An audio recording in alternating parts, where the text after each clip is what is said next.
মনে আছে, কিন্তু এই ফর্দটা কি জন্য গিন্নি? আমি শিবরাত্রির দিন বিকেলে বাবার মাথায় দুধ ঢালতে যাব, তাই তোমাকে আগে থেকে লিখে দিলাম কি কি লাগবে। সব আগে আগে নিয়ে আসবে। হ্যাঁ, দেখি কি লেখা আছে। দুধ 1 সের, গঙ্গা জল, নারকেল, ঘি, মধু, দই, সন্দেশ, রসগোল্লা, আকন্দ ফুলের মালা, ধূপ, মোমবাতি, 108টা বেলপাতা, ধূত্র ফুল, নীলকণ্ঠ ফুল, লাল পাড়, সাদা পাটের শাড়ি। ওরে বাবা, এত কিছু!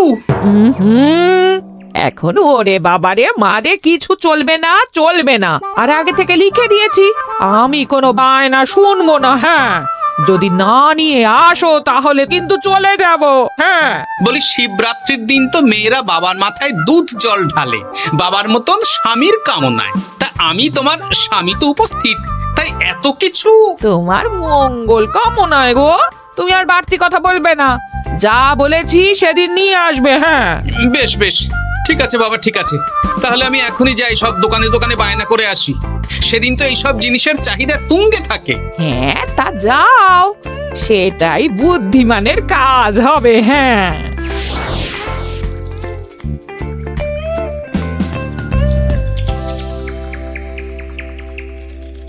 আরে এই তো পুটির বাবা, সকালে রাজসভায় গিয়েছিলে কিন্তু তেমন কোনো কথা হলো না। হ্যাঁ গোপাল দাদা, এখন কি যে করি।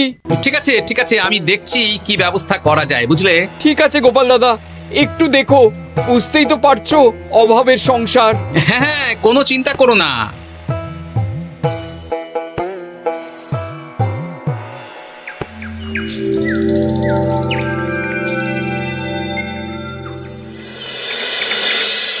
আচ্ছা, আজ তাহলে শিবরাত্রির আয়োজন নিয়ে আলোচনা হোক। মহারাজ, এসব নিয়ে আপনি চিন্তা করবেন কেন? আরে আমার মতন একজন মন্ত্রী থাকতে আপনার মাথা ঘামানোর কোনো দরকারই নেই। না না মহারাজ, একদম মন্ত্রী মশাইকে দায়িত্ব দেবেন না। উনি প্রত্যেকবার দায়িত্ব নিয়ে সব তালগোল করে দেন, আর সব শেষে বলেন আমার ভুল হয়ে গেছে, আমাকে ছেড়ে দিন। এই গোপাল গোপাল, একদম বাজে কথা বলবে না। আমি এখন ভালো হয়ে গেছি। ভালো না কালো? মহারাজ মহারাজ, আপনি আমাকে দায়িত্ব দিন, আমি সব সামলে দেব। সব কাজ সবাই মিলে করলেই তো ভালো। পুজো পাঠের দায়িত্ব আমার, বাকি আমি জানি না। সে ঠিক আছে, কিন্তু পুজোর জোগাড় অনেক দায়িত্ব, সব হিসেব করে কেনাকাটা করতে হয়। সবচেয়ে বড় ব্যাপার, তার জন্য সৎ হতে হয়। আমি কি অসৎ নাকি? আমি সব দায়িত্ব নেব। না, আমি নেব। আমি নেব। আমি। আহ, চুপ চুপ, একদম চুপ। গোপাল দায়িত্ব নেবে না মন্ত্রী, সেটা তো বিচার করতে হবে। কিভাবে বিচার করবেন মহারাজ? হ্যাঁ, একটা বুদ্ধির পরীক্ষা নেওয়া হবে। আমি এখন গোপালের চেয়ে অনেক বুদ্ধিমান হয়ে গেছি। তাহলে তো ভালো, তুমি গোপালের বুদ্ধির পরীক্ষা নাও। যদি গোপাল জিতে যায় তাহলে গোপালই দায়িত্ব পাবে, নইলে তুমি। ঠিক আছে, আমি এক্ষুনি প্রশ্ন করছি। হ্যাঁ হ্যাঁ, করুন করুন। হ্যাঁ, এমন কি জিনিস যা তুমি যতই খাও পেট ভরবে না? বাবা, মন্ত্রী কি প্রশ্ন করলে! গোপাল, বলো বলো বলো। এবার জমবে মজা। বেশ, তাহলে বলি। হ্যাঁ, বলো বলো। উত্তর হলো বাতাস। যতই খাও পেট ভরে না। গোপালের কি বুদ্ধি! ও মন্ত্রী মশাই, এই গোপাল তো প্রথম দানেই বাজিমাত করে দিল। হ্যাঁ, প্রথমটা তো সহজ ছিল। ঠিক আছে, এতই যদি বুদ্ধিমান হও তাহলে আরেকটা পরীক্ষা দাও। হ্যাঁ মন্ত্রী, বলো। এবার আপনারা একটু অপেক্ষা করুন, আমি আসছি।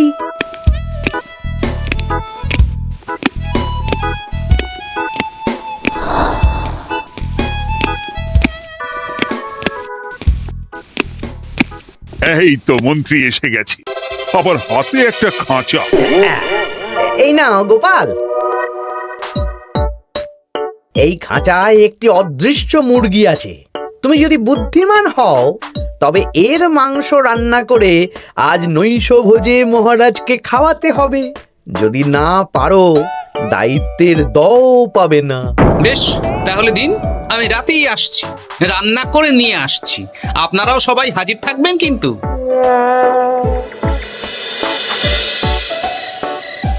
এই সেরেছে, গোপাল যে এখনো এলো না।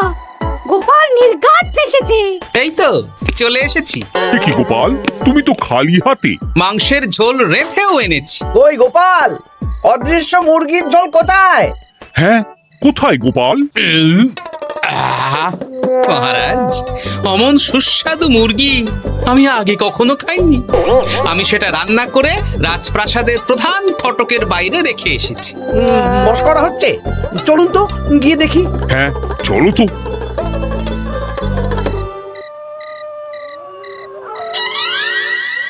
এ কি, এখানে তো কিছুই নেই। আমি তো দেখতে পাচ্ছি না। আমরা তো কেউ কিছু দেখতেই পাচ্ছি না। কোথায় কোথায় মাংসের ঝোল?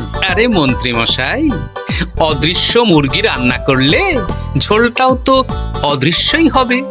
আপনি দেখতে পাচ্ছেন না, মানে আপনার মনে পাপ আছে, নইলে আপনার চোখের সমস্যা। মহারাজ তো ঠিকই দেখতে পাচ্ছেন, তাই না মহারাজ? এই রে, গোপাল তো মোক্ষম জবাব দিয়েছে। হ্যাঁ হ্যাঁ, চমৎকার ঘ্রাণ বেরোচ্ছে। মন্ত্রী, তুমি দেখতে পাচ্ছ না কেন? ইয়ে না মানে ঠিক আছে ঠিক আছে, পাচ্ছি, দেখতে পাচ্ছি।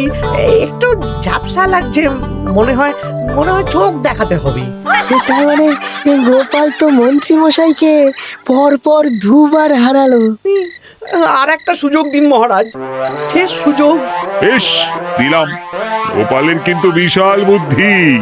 মন্ত্রী, দেখো তো তুমি পারো কিনা, আর এটাই শেষ সুযোগ। মহারাজ, গোপাল যদি এতই বুদ্ধিমান হয়, তবে ও কি বলতে পারবে কাল ভোরে আমার মনে প্রথম কোন চিন্তাটা আসবে? এটা তো খুবই সহজ কথা। কাল ভোরে আপনার মনে প্রথম চিন্তা আসবে মহারাজ যেন দীর্ঘজীবী হন এবং রাজ্যের উন্নতি হোক। এই সেরেছে, এবার তো মহা ফাপড়ে পড়লাম। আমি যদি বলি না, এটা আমার চিন্তা ছিল না, তবে মহারাজের কাছে গর্দান যাবে। আর যদি বলি হ্যাঁ, তবে গোপালের বুদ্ধির কাছে আমাকে হার মানতে হবে। কি মন্ত্রী, বলো।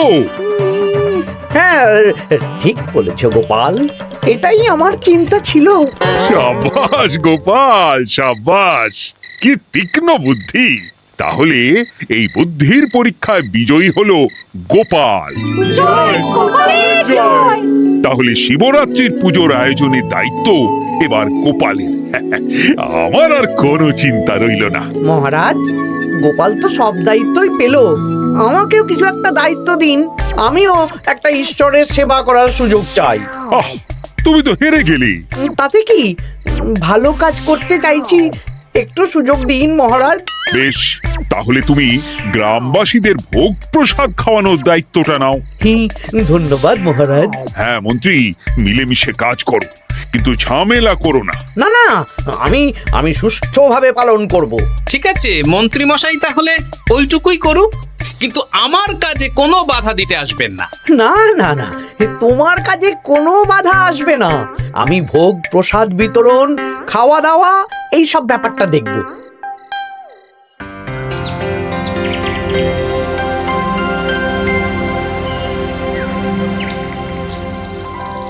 বলুন মন্ত্রীমশাই, সকাল সকাল ডেকে পাঠালেন।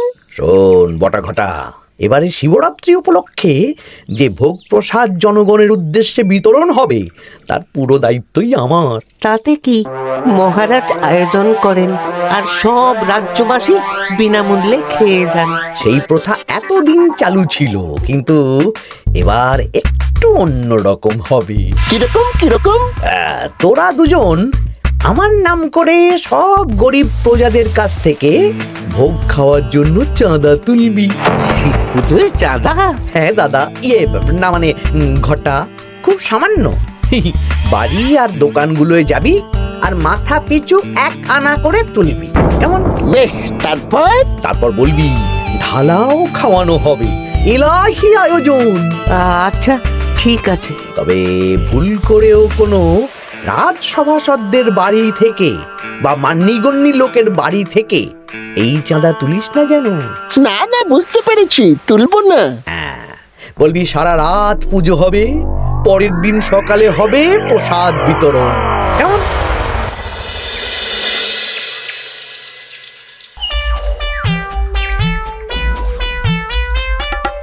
বলা এবারে শিবরাত্রি উপলক্ষে যে পূজা হবে তার ভোগ প্রসাদ খাবে তো? নিশ্চয়ই নিশ্চয়ই। এবারে সব দায়িত্ব মন্ত্রী মশাইয়ের, এলাহি আয়োজন। তা তোমাদের বাড়িতে কতজন সদস্য? আমি আর আমার গিন্নি দুজন। তাহলে দুয়ানা দাও, এক আনা করে দুজন।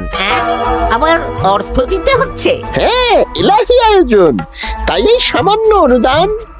আচ্ছা বেশ, এই নাও দুয়ানা। চিন্তা করো না ভোলা, এমন খাওয়ানো হবে না। রাতের বেলা শিব পুজো আর পরের দিন সকালে জীব পুজো।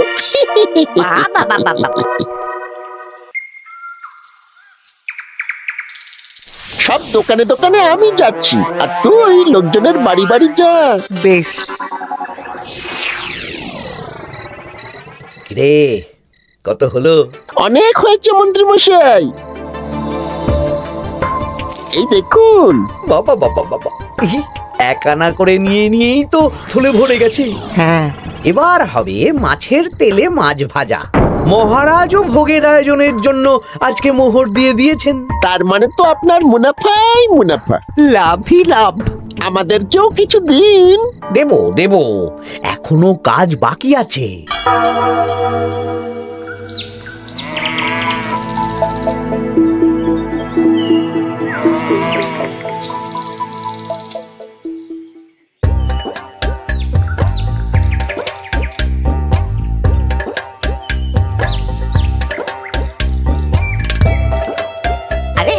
গোপাল দাদা যে এত কিছু কি নিয়ে যাচ্ছ?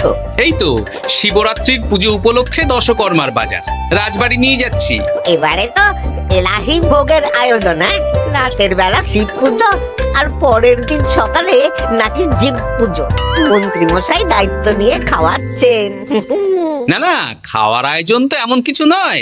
আমি যতদূর জানি ওই খিচুড়ি, আলুর দম, ছেঁচড়া, পায়েস, চাটনি আর একটা করে মিষ্টি। আর যতদূর জানি এই ভোগ খাবার জন্য সব গ্রামবাসী থেকে মাথা পিছু এক আনা করে নিয়েছেন। হ্যাঁ, ভোগের প্রসাদ তো বিনামূল্যে। মন্ত্রীমশাই এক আনা করে মাথা পিছু নিয়েছেন? হ্যাঁ গো, এরকম তো কথা ছিল না। আচ্ছা আমি দেখছি কি করা যায়। দেখছি আমি দেখছি।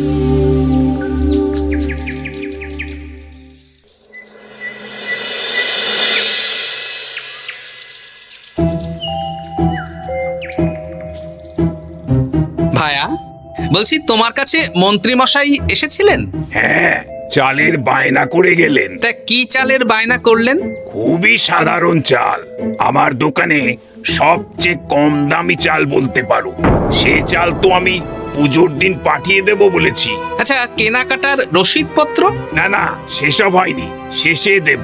শোনো, মহারাজের আদেশ, মন্ত্রীমশাই যে চাল বলেছেন তার থেকে 5 গুণ উৎকৃষ্ট মানের চাল দেওয়া চাই। যে চাল রাজা বাদশারাও খুব কম খান, সবচেয়ে দামি চাল। আচ্ছা, আর ডাল? ওটাও 1 নম্বর মানের সোনামুখ দেবে। বেশ। মন্ত্রীমশাই যা যা বায়না দিয়েছেন পরিমাণ এক থাকবে, শুধু জিনিসপত্রের মান বাড়বে। ঠিক আছে? আচ্ছা, ঠিক আছে। আর একথা মন্ত্রীমশাইকে জানানোর দরকার নেই, শুধু মোহরটা ওনার কাছ থেকে আদায় করে নিন। যেদিন খাওয়ানো হবে সেদিন বিকেলে যাবে, মানে শিবরাত্রির পরের দিন বিকেল। বেশ।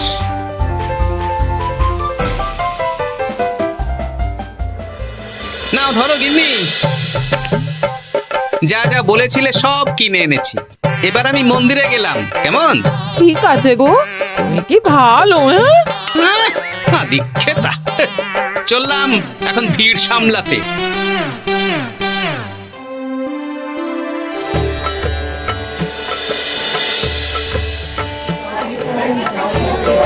একটু সারিবদ্ধভাবে দাঁড়ান, আপনারও সুযোগ আসবে। বাবা কাউকে ফিরিয়ে দেবে না। দেখো মন্ত্রী, দেখো গোপাল কি সুন্দর ভিড় সামলাচ্ছে। ওকে তো এই জন্যই দায়িত্ব দেওয়া।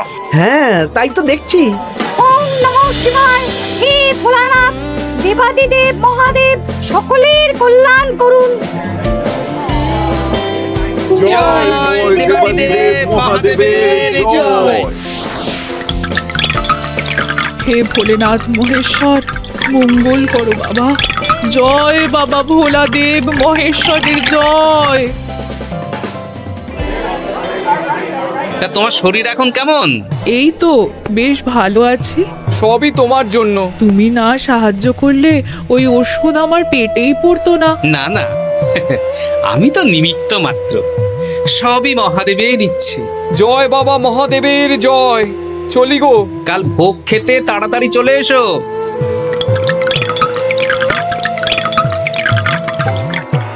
জয় দেবাদিদেব মহাদেবের জয়।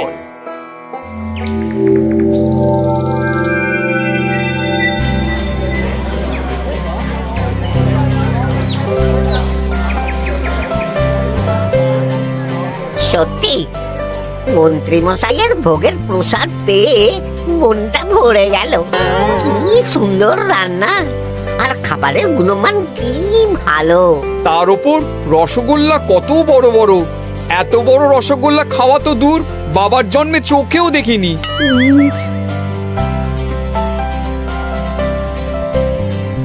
এই সেরেছে।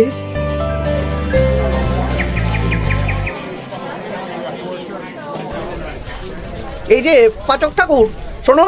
বলুন মন্ত্রী মশাই, আজ আমি খুব খুশি। কেন? আপনি মহান। কেন?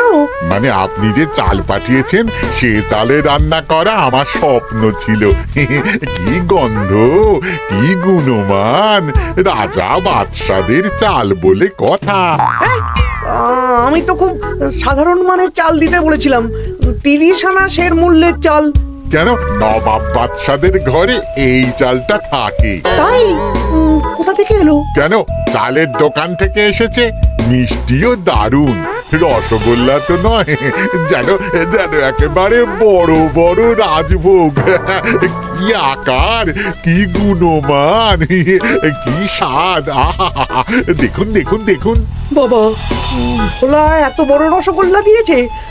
ঠিক আছে, যা হচ্ছে হতে দে। আমি তো চিন্তায় পড়ে গেছি।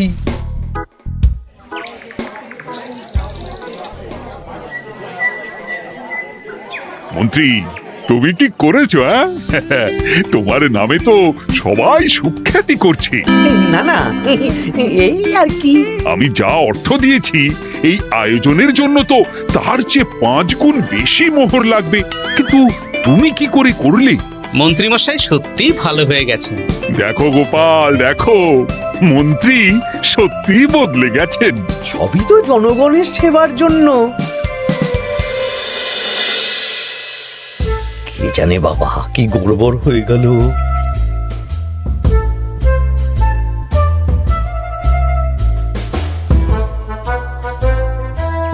মন্ত্রী মশাই, বকেয়া পাওনা নিতে এলাম। আপনার মোট হয়েছে চালের 350 মোহর, মুগ ডালের 250 মোহর, আর মশলাপাতি 100 মোহর। বলো কি? মন্ত্রী মশাই, ওই আপনার মোট বকেয়া 300 মোহর। আর আমার এই 150 মোহর। হ্যাঁ, চলুন মহারাজ, একটু মন্ত্রীমশাইয়ের বাড়ির দিকে ঢু মেরে আসি। চল। চলুন, ওনাকে গিয়ে ধন্যবাদ জানিয়ে আসি। এই না না না, আরে আরে আমি কি করে দেব? আমি কি চন্দ্রমুখী আলু দিতে বলেছিলাম? আমি কি করে দেব? না না, ও আপনাকে দিতেই হবে। হ্যাঁ, কি বলছো মন্ত্রী? তুমি এত ভালো কাজ করেছো, এত বড় মুখ করে সকালে বললে যে সবই জনগণের সেবার জন্য। আরে আমি কিভাবে জানবো যে এত খরচ হয়ে যাবে? কেন মন্ত্রীমশাই, আপনি তো গ্রামবাসীদের থেকে অর্থ নিয়েছেন, মাথা পিছু 1 আনা করে। হ্যাঁ, মানে এই সব তো কথা ছিল না। এই সেরেছে। গোপাল কি করে জেনে গেল? এসব কথা কি আর চাপা থাকে? আর সেই জন্যই তো আপনি ভালো মানের খাবার খাইয়েছেন। সত্যি তো, যে মানের খাবার খাওয়ানো হয়েছে তা কৃষ্ণনগর কেন, আশেপাশের কয়েকটা নগরের লোকও এই জিনিস চোখে দেখেনি, আর তাই তুমি অর্থ আদায় করেছো। না মানে, আমি বুঝতে পারছি না, আমার অনুমতি ছাড়া এগুলো হলো কি করে? মন্ত্রী মশাই, বকেয়া পাওনা দিন, নইলে খারাপ হয়ে যাবে বলে দিচ্ছি। হয়ে গেল, আমি ভিখারি হয়ে গেলাম। অগিন্নি, মোহরের থলেগুলো নিয়ে এসো, গয়নাগাটি নিয়ে এসো। আমাকে পথে বসিয়ে দিল। কে কে আমার এত বড় সর্বনাশ করলো? আমি মন্ত্রী মশাই, আমি। আপনি যখন চাঁদা তুলে ভালো খাওয়াতে চাইছেন, তাই সবচেয়ে ভালো খাওয়ানোর ব্যবস্থা করে দিলাম, তাও আবার আপনার ঘাড় ভেঙে। আমার সর্বনাশ হয়ে গেল।